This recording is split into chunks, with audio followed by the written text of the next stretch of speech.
7টা জেলার উপস্থিতিত বিষয় বিভাগের হইতে কেন্দ্রীয় কমিটির সদস্যবৃন্দ ইয়াত উপস্থিত আছে, আমার অন্যান্য ব্যক্তিবর্গ আমার আছে, প্রাক্তন সদস্যবর্গ আছে।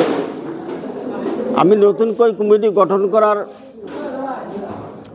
যেটা আঁচনি লৈছিলোঁ সেইটো সিদ্ধান্ত, সেই সিদ্ধান্ত আমি প্ৰতিফলিত কৰিলোঁ।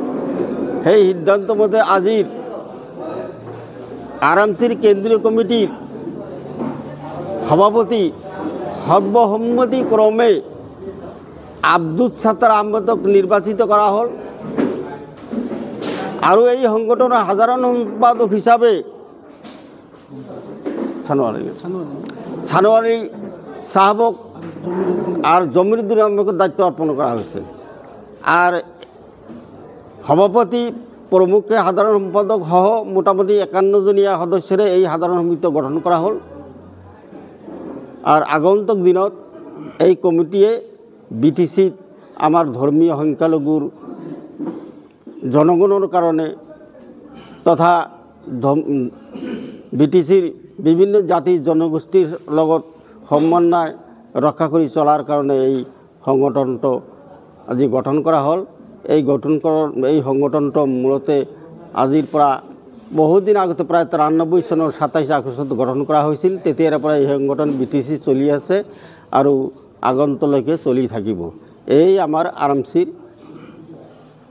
উদ্দেশ্য যে সংখ্যালঘু সম্প্রদায়ের জনসাধারণ বিভিন্ন আত্মসামাজিক অবস্থার কথা উল্লেখ করি আত্মহত্যা সমস্যা সমাধানের কারণে এই সংগঠনে কাম করে যাব, এই উদ্দেশ্য লই আমার সংগঠন গঠন করা হল।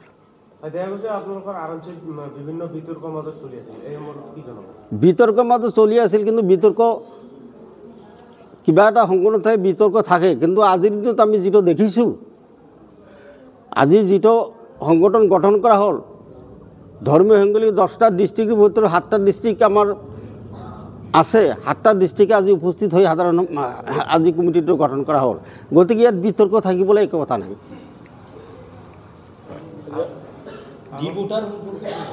ডি ভোটার সম্পর্কে এটা তো এটা সমস্যা, জটিল সমস্যা। এই সমস্যা ধর্মীয় সংখ্যালঘু পরিষদে একো কৰিব নাই, সেইটো যদি রাজ্যিক পর্যায়ে বা কেন্দ্রীয় পর্যায়ে সমাধান করার উদ্যোগ নেয়, এটা সরকারি বিষয়। আমি ধর্মীয় সংখ্যালঘু সম্প্রদায় কি আৰামচীৰ পৰা ধৰ্মীয় সংখ্যালঘু পৰিষদেৰ পৰা আমি দাবী উত্থাপন কৰিব যে এই সমস্যাটা সমাধান কৰা হোক। দীৰ্ঘদিনীয়া 1993 চনৰ পৰা মোটামুটি কেৱল 1997 পৰা সক্ৰিয়ভাৱে এই সমস্যাটো আমাৰ ধৰ্মীয় সংখ্যালঘুৰ মাজত চলি আছে, যাতে এই সমস্যাটো ইমান দীৰ্ঘদিনীয়া নকৰি চৰকাৰে যাতে এই সমস্যাটো অতি অনুপৰে সমস্যা সমাধান কৰি আমাৰ সম্প্ৰদায়েৰ যাতে উপকাৰ কৰে, এটাই আমি সৰকাৰকে লই এই আমাৰ সংগঠনেৰ তৰফৰ অনুৰোধ ৰাখিছোঁ। আগন্তুক নিৰ্বাচনত আমাৰ ধৰ্মীয় সংখ্যালঘু পৰিষদৰ বিষয়ে আৰামচীৰ যথেষ্ট ভূমিকা থাকিব। আমি আমাৰ জনসাধাৰণৰ মঙ্গলৰ হকে জনসাধাৰণৰ লগত পৰামৰ্শ কৰি আমি কি কৰিব পৰা যায় সেই সিদ্ধান্তটো আমি জনসাধাৰণৰ লগত আলোচনা কৰিয়ে আমি সিদ্ধান্ত ল'ম। আমাৰ থাকিব আৰ ওপেনলি সমৰ্থন থাকিব আৰ সেইটো আমি পিছলে সিদ্ধান্ত লম। কাৰণ আৰামচীৰ ৰাজনৈতিক দলেৰ প্ৰতি আমাৰ সহানুভূতি বিশেষকৈ নাই, যদি আমি ৰাজনৈতিক দলেৰ ছত্ৰছায়াত নিশ্চয় এটা সমৰ্থন দিবই লাগিব। আৰ সেই সমৰ্থন ভবিষ্যতে বিবেচনা কৰে সংগঠনটোৱে চিন্তা কৰে এইটো কাম কৰিব।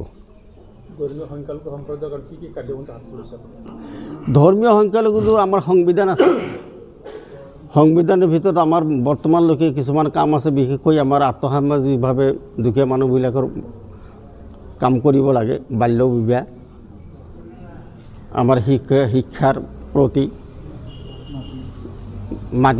মাটিৰ যেটো সমস্যা, আৰু আমাৰ ধৰক বিশেষকৈ আমাৰ মানুহবিলাক জৰ্জৰিত ৰাজনৈতিকভাৱে নিষ্পত্তি এটা সম্ৰাট পৰিণত হয়েছে, সেইবিলাকৰ প্ৰতি আমি নজৰ ৰাখা, যাতে কোনো সম্প্ৰদায় আমাৰ জাতিটোৰ মানুহবিলাক কোনো হাৰাশাস্তি কৰিব নোৱাৰে, সেইভাৱেও আমি পদক্ষেপ ল'ব লাগিব।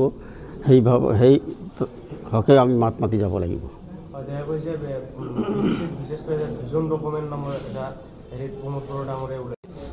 আমাৰ কিছুমান সম্প্ৰদায়ক ভিজন ডকুমেণ্ট হ'লে কিছুমান সম্প্ৰদায়ক বাদ দি ৰাখিছে। তাৰ ভিতৰত আমি এটা সংখ্যালঘু সম্প্ৰদায়, গতিকে প্ৰতিবাদ কৰিব পাৰোঁ। প্ৰতিবাদ কৰিলে কাম হ'ব কিমানখিনি সেইখিনি আমি ক'ব নোৱাৰোঁ, কাৰণ আগৰে পৰা এইটো সৃষ্টি হৈ আছে। যেনেকুৱা ব্ৰিটিছৰ ভূমি অধিকাৰ ক'বলৈ গ'লে আমাক বাদ দি ৰাখিছে। বিশেষকৈ 4টা সম্প্ৰদায়কে দিয়া হৈছে, 4-5টা সম্প্ৰদায়। ইয়াৰ ভিতৰত আছে নেপালীও আছে, আদিবাসী সম্প্ৰদায় আছে, ৰাজবংশী আছে, বড়ো ৰাভাটো আছেই, আমাৰ মুছলিম, বঙালী, অন্যান্য হিন্দীভাষী, মাৰোৱাৰী এইবিলাক বাদ দি ৰাখিছে। গতিকে এইটো আমি প্ৰতিবাদ কৰিলেও হয়তো কিমানখিনি ফলৱতী হ'ম সেইটো ক'ব নোৱাৰোঁ। গোসাইগাঁও অন্ধ্ৰাবাৰীত আমাৰ RMCৰ মুখ্য কাৰ্যালয়ত সাধাৰণ সভাযোগে মই আজি ধৰ্ম সংখ্যালঘু পৰিষদৰ সভাপতি হিচাপে নিৰ্বাচিত কৰাত মই RMCৰ সমূহ পৰিয়ালবৰ্গলৈ ধন্যবাদ জ্ঞাপন কৰিছোঁ। লগতে মই বিটিচিত থকা ধৰ্ম সংখ্যালঘু ৰাইজৰ পৰা মই এটাই অনুৰোধ জনাম, যাতে সকলোৱে সহায় সহযোগিতা আগবঢ়াই আমাৰ জাতীয় যিবোৰ সমস্যা আছে সেইবোৰ সমস্যা সমাধানৰ ক্ষেত্ৰত সহায় আগবঢ়ায়। এইখিনি কৈ মই মোৰ আজিৰ কথা ইয়াতে সমাপ্ত কৰিছোঁ।